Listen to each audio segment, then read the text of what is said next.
Alfonso Lerete, director de la Agencia Nacional de Vivienda, que lo tuvimos el otro día aquí, pero bueno, en esto del proceso de avance de la Agencia Nacional de Vivienda se desarrolló o nos notificamos de algo muy lindo, así que Alfonso, bienvenido a Las 9 en Casa de nuevo, ¿cómo le va? Buen día, el gusto de saludarte a ti, Pablo, toda la teleaudiencia. Hoy son muy lindas las noticias. Una Bueno, Pablo se fue, noticia. Pablo se tomó el palo, como casi Ah, siempre. sí, bueno, entonces vamos Acá a hablar estoy con bancando Jennifer, yo. la que le sostiene allí el palo en la carpa. Me parece muy bien, me Qué parece muy harían bien. sin mí? No cabe la Bueno, más, no cabe la Alfonso, más mínima duda. contá vos la buena. Mirá, son 148 familias de Canelones que ayer podrían haber quedado en la calle. Es tal cual lo estoy diciendo. Y después de 10 meses de trabajo, esas 148 familias se van a mantener en sus viviendas en una cooperativa, la denominada Cooperativa Primavera en Barros Blancos. Y voy a hacer una historia lo más corta posible de No, 25 tenemos años. tiempo, tranquilo. Eh, Esta cooperativa arrancó en el año 1995, recibió el crédito hipotecario por parte del Banco Hipotecario del Uruguay, no existía la Agencia Nacional de Vivienda, en el año 97. Empezaron a construir sus viviendas y en esos 3, 4 años a la cooperativa le sucedió de todo. Desfalcos por parte de quienes asesoraban a la cooperativa, que son los denominados institutos de asesoramiento técnico. También algún problema a la interna de la directiva, de las cuales renunciaron en su momento. Hubo deudas con barraqueros, distintos proveedores, no aportes al Banco de Previsión Social, de lo que son obviamente las obligaciones que hay que aportar de los trabajadores. En definitiva, un cúmulo de situaciones complejas. Fines del siglo pasado, comienzos de este. Una vez que se reencausa la cooperativa, allí la nueva comisión directiva, un poco liderado actualmente, pero en los últimos 15 años por Neder Leites, con quienes hemos conversado obviamente largo y tendido y hemos tenido más de 15 reuniones y hemos tirado juntos de este carro para salir adelante, toma las riendas y a partir de allí se inicia un proceso con 3 bases fundamentales de los cuales en lo personal me abracé para defender este tema. Primero, estar al día en la cuota que se le tiene que pagar a la Agencia Nacional de Vivienda, cuota mensual que es para terminar de pagar el crédito que se les otorgó en el año 97. Eso hasta Ujú. ahora ha sido fundamental, te diría el elemento clave. De 148 viviendas, prácticamente el 95% de esas viviendas están al día con la cuota. Segundo, están al día con el pago de la contribución inmobiliaria. Tercero, están al día también con el pago del impuesto primario. En definitiva, es una cooperativa sin morosidad y al día con el cumplimiento de las obligaciones. Pero les cayó la espada de Damocles, les cayó obviamente esa deuda generada de hace mucho tiempo. Y esa deuda, la justicia decidió que se iba a pagar con el fruto del remate del bien, no de las viviendas, sino del terreno. ¿Me están escuchando ahí, Jennifer? ¿Está todo bien? Sí, perfecto. Perfecto. Bien, entonces, escuchando y viendo. Y a partir de allí, la justicia decretó el remate que se dio en la jornada de ayer. Más de 300 cooperativistas estuvieron allí en el Club Grupán, el rematador Daniel Orellano, y arrancó arengando ya para ver quién ofertaba. Y la mano que se levantó fue la de la Agencia Nacional y el Ministerio de Vivienda. Fueron $300.000 en una primera instancia. El rematador entendía que ese valor no cubría el porcentaje de lo que efectivamente podría llegar a valer ese predio de 6.000 metros cuadrados, y allí volvió a arengar y por segunda vez, sin ninguna otra mano levantada de ninguna otra persona que tuviera interés en ese predio, porque hay un tema social obviamente de por medio muy sustancial e importante, allí con $500.000 el martillero Orellano bajó el martillo en tercera ocasión y los cooperativistas se fundieron en un abrazo. Estalló el llanto en la mayoría de ellos, la emoción afloró porque evidentemente era el Estado que había intervenido para lograr una solución. Un Estado que, atención, no le saca el dinero a vos, a los que nos están mirando, para pagar este tema y que sea un perdón a tutti. No, ese dinero lo van a tener que pagar los propios cooperativistas a manera de sobrecuota o a manera de colgamento al final de la hipoteca. Pero lo bueno, que esas casas, esas viviendas, los que las ocupan actualmente y le quedan 2 años para pagar, siguen siendo de ellos, de ellas. En este sentido, allí no hubo una interrupción del vínculo y por sobre todas las cosas este tema quedó saldado. Quedé muy contento porque participé de todo el proceso. Para mí esta es, junto con el proyecto Solimar, son de las 2 gestiones más importantes que voy a tener seguramente en la gestión que voy a desarrollar en la ANB, pero salvar a 148 familias de quedar en la calle, casi 700, 800 personas que viven en la cooperativa, para mí fue un tema central, un tema de causa mayor y hoy estoy contento. Alfonso, ¿qué pasa con, vos dijiste que casi el 95% de esa cooperativa está al día? ¿Qué pasa con ese restante? ¿Cuántas familias son exactamente? Y cómo llegaron a un acuerdo para que también puedan seguir manteniendo su casa, más allá de que la deuda debe ser mayor. Exacto, es un 5%. Ese 5% seguramente la comisión directiva actual los va a intentar convencer de ingresar en algún sistema de pago, porque la mayoría luchó para todos, no luchó para un grupo. Ese es el espíritu cooperativista. Es el espíritu de la cooperativa, claro. Exacto. El espíritu cooperativista es luchar por todos. Obviamente que ese luchar por todos implica que todos realmente cumplan con los preceptos genuinos del cooperativismo, que es: uno no puede quedar, ni uno solo puede quedar atrás, y todos tienen que empujar, todos tienen que empujar ese carro. Por tanto, a partir de esa premisa, allí ya nos notificaron, van a hacer un trabajo con ese 5% para volver a insistir con estar al día con la cuota, pero después con esta sobrecuota que se va a estar generando. Lo importante, vuelvo a insistir, es que este tema, que se defendía por la consistencia de los cooperativistas, pero que era muy duro de sostener por la deuda que se había generado anteriormente, que la justicia había fallado, encontramos una salida a la uruguaya.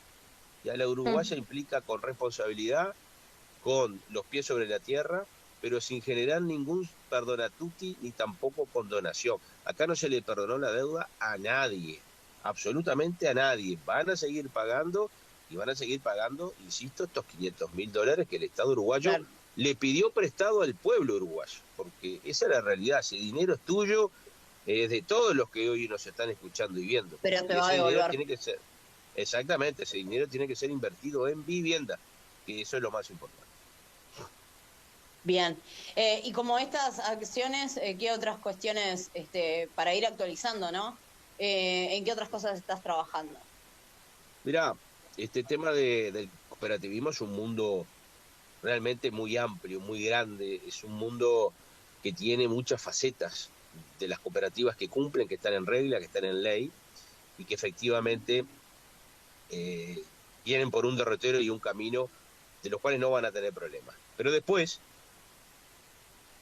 hay un porcentaje importante, te diría casi un 30%, con dificultades de pago, con dificultades en la morosidad, con dificultades.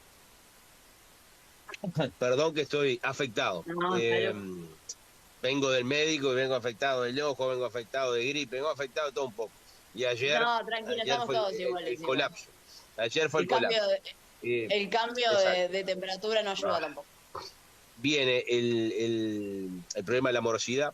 Vienen algunos otros problemas donde cooperativistas que perdieron el trabajo, que disolvieron su vínculo conyugal, ya no están más en pareja o no están más casados, etcétera, y allí se genera un problema. Es decir, hay multiplicidad de inconvenientes y muchas veces lo primero que se hace cuando se tiene una dificultad no es de dejar lo básico de lado, es decir, tenés que alimentarte, tenés que seguir trasladándote al trabajo. Lo primero que haces es cortar el pago de la cuota, en este caso de tu vivienda. No debería ser así, debería estar prendado al salario y debería ser prácticamente como una obligación que vos sentís, en el entendido de que ese techo te va a acompañar toda tu vida, al margen de que quieras mañana vender, cambiar, permutar, lo que fuera. Pero en definitiva la realidad es muy, muy distinta en varias zonas del país. pero también en nuestro querido departamento de Canelones, donde hay cooperativas que de 300 cuotas, que son 25 años, no han pagado siquiera una. Y allí hay un problema, ¿no? Hay un problema que tenemos que analizar a fondo, las causas. El tema es que cada vez que me meto más en este tema me doy cuenta que tenés que dedicarle un tiempo prudencial. Las cuotas son muy altas. Depende de la zona, depende de la estructura, depende cómo hayas trabajado con tu instituto de asesoramiento técnico. Porque prácticamente es como un alquiler. Exacto, debería ser como un alquiler, pero muchas veces se van desajustando los que son los presupuestos y terminan pagando cuotas de 30, 35, 40 y hasta 45 mil pesos, y eso se sostiene durante un tiempo, después se cae. Después tenemos que ser realistas, no se pueden pagar cuotas más allá de los 18, 19 o 20 mil pesos. Es bastante compleja la realidad de poder abonar, por lo menos para la clase media y baja uruguaya, ¿no? Y para la clase media, alta y alta ya estamos hablando de otro sistema de construcción y estamos hablando de otro acceso a la vivienda. Pero para la clase media, baja y baja, te diría que el sistema cooperativo es lo más cercano a la posibilidad de acceso. Tiene que haber también un tema de compromiso. Yo entiendo el tema económico, ¿no? Pero digo, tiene que ser un tema también de compromiso, porque vos durante 2 años y medio trabajás, vas todos los días, estás en la obra, y si después no pagás mensualmente, bueno, se generan estas cuestiones. Yo entiendo que es un tema económico, la base es esa, pero digo, yo pienso que cuando te metés en una cooperativa tenés que estar seguro de que lo podés solventar. También es un modelo de vida, ¿no? Es un modelo de vida, porque vos estás proyectando tu vida 25 años, la estás proyectando 25 años, y te estás comprometiendo 25 años a pagar la cuota en cualquier circunstancia. Y allí es donde, para mí, se va a tener que replantear. Claro, lo que pasa es que vos no sabés lo que va a pasar dentro de 15 años. ¿Cómo vas a saber lo que va a pasar dentro de 25? Estamos de acuerdo, pero el sistema no admite otra interferencia. El sistema es lineal. Durante 25 años tú tenés que cumplir con esa obligación. ¿Que hay variantes? Sí, por supuesto. Tenés un problema, te pueden refinanciar, pero en vez de 25 vas a pagar 30 o 35. O en su defecto, que te quedaste sin trabajo y pedí que se te achique la cuota. Te achican la cuota, pero ese dinero te pasa al final a manera de colgamento. Es decir, hay muchas variantes, pero lo lineal sigue siendo lineal. Tenés que pagar y durante... ¿Y eso no se puede rever? No, a ver, no es que se tenga que rever. Acá lo que hay que analizar, y este es un tema muy de fondo, pero muy de fondo, es que tus padres y mis padres vivían en un país distinto al que vivimos nosotros hoy en cuanto a la duración del empleo. Tus padres y tus abuelos seguramente también tenían empleos prácticamente de por vida.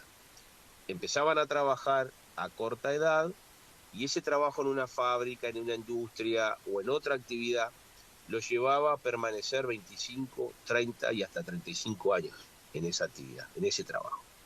Y eso permitía a esa persona desarrollar estas acciones de comprometerse con el pago de deuda durante 25 años. Ahora, las nuevas generaciones, y yo soy una generación donde corté la estabilidad, es decir, tenemos algo del anterior, pero ya empezamos a vivir en la generación de la inestabilidad. Hoy, tener trabajos, dejando de lado el trabajo público, me refiero a lo privado, ¿verdad? En el ámbito privado, tener trabajos con continuidad a 25 años es bastante difícil. Son muy pocos. Es bastante. Deben haber, entonces, pero son muy pocos. ¿No? Por supuesto que existen, pero ya es más complejo. Entonces, ese paradigma del trabajo estable con los 25 años de pagar la vivienda del pasado se choca hoy con una realidad distinta donde el sistema anterior ha tenido variantes, ha cambiado en algo, pero en lineamientos generales sigue igual. Entonces yo creo que esa es la discusión y el análisis. Más que y entonces, el análisis de fondo. O sea, yo entiendo tu planteo y coincido contigo, pero digo, entonces, ¿cómo la ANB puede ayornarse, si se quiere, o las cooperativas en realidad, a ayornarse a En estas realidad, nuevas generaciones donde eh, que no sean a 25, sino que reduzcan el tiempo, no sé. en realidad es un análisis a fondo, no solamente a ANB Cooperativa, sino Ministerio de Vivienda, FUCBAN, FECOBI, COVIPRO, todas las federaciones que nuclean, PBS, es decir, todo el sistema público de vivienda debería en algunos temas no replantearse, estudiar determinados aspectos que muchas veces llevan a este estado de situación, ¿no? Donde se dificulta el pago de la cuota, donde la trazabilidad laboral se corta, donde la sustitución del trabajo es compleja, donde estamos en el marco de la crisis del trabajo. Entonces, es bastante complejo el sistema. Pero te reitero, no es para definirlo en un minuto y menos en un programa de estas No, características. no, claro, pero Este es un quizás tema, tener un este es un tema planteo. este es un tema de discusión de fondo que ya lo están dando, ¿verdad? No estoy creando nada nuevo, ya se está dando, donde ya hubo en su momento determinados cambios, pero para mí se tiene que seguir en esa línea de, no diría actualizar, pero sí de contemporizar con estos tiempos. Pero también hay que tener en cuenta el paradigma de la construcción, donde muchas veces ese paradigma de la construcción a largo plazo, en Uruguay, que está asociado por tradición al ladrillo, ¿verdad? Tiene también un correlato desde el punto de vista económico, de las finanzas, donde los números muchas veces no condicen con la realidad de poder bajar el número de años y poder bajar el costo. ¿Por qué? Porque evidentemente tenemos un costo de metro cuadrado de construcción que a veces dificulta lo que es el análisis de estos temas. Pero te vuelvo a insistir, es un tema muy de fondo, no es para definirlo en un minuto ni mucho menos, sino que es esto, ya lo vienen discutiendo, ya se viene analizando, pero es lo que hay que continuar. Perfecto. Alfonso Lerete, director de la Agencia Nacional de Vivienda, muchas gracias por estos minutos, como siempre, y felicitaciones. Gracias, Jennifer. Un Para abrazo usted y grandote. estas Que pase muy bien. 148 familias. Gracias, un abrazo grandote. Chao, chao. Chao, chao.